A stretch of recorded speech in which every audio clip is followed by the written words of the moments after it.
Friends. അപ്പം മറ്റന്നാൾ നമ്മുടെ മമ്മൂക്ക നായകനായിട്ട് അഭിനയിക്കുന്ന ടർബോ സിനിമ റിലീസാവുകയാണ്.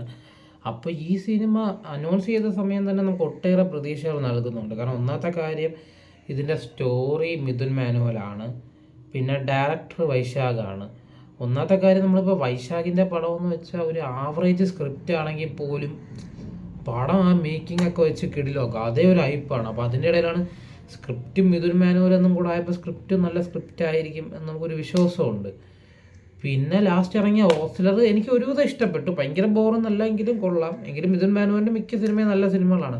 അപ്പോൾ അതൊരു പ്രതീക്ഷയാണ്, വൈശാഖ് ഒരു പ്രതീക്ഷയാണ്. ഏറ്റവും വലിയ പ്രതീക്ഷയാണ് നമ്മുടെ മമ്മൂക്ക. അങ്ങനെ ഞാൻ ഇടയ്ക്ക് രാജ് ബി ഷെട്ടി ഉള്ള കാര്യം അറിഞ്ഞിരുന്നു, പക്ഷേ പിന്നെ മറന്നു.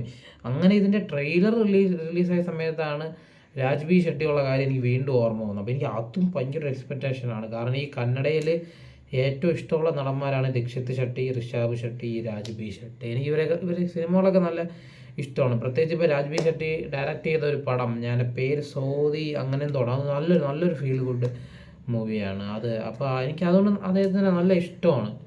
പക്ഷെ ഞാൻ അദ്ദേഹത്തിൻ്റെ ഗരുഡഗമന കണ്ടിട്ടില്ല. അത് കാണണം, അതാണ് എനിക്കറിയാം മെയിനായിട്ട് കാണേണ്ട സിനിമ.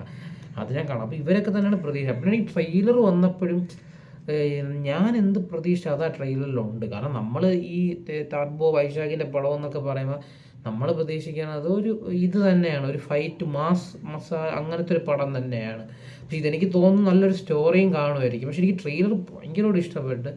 കാരണം ഞാൻ വിചാരിച്ച ഒരു സംഭവം തന്നെ, ഫൈറ്റുണ്ട്, ചേസ് സീനുണ്ട്, എല്ലാം ഉണ്ട്. ഞാൻ ഇത് ടർബോ അനൗൺസ് ചെയ്തപ്പോഴും ഇതൊക്കെ തന്നെയാണ് പ്രതീക്ഷ, അല്ല പ്രമേഹ ലെവൽ അങ്ങനത്തെ സിനിമയൊന്നും അല്ല.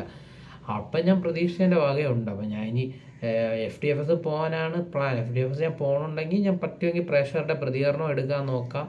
പിന്നെ ഞാൻ റിവ്യൂ ഇടാനും നോക്കാം. അപ്പോൾ ഫ്രണ്ട്സ്, ബൈ.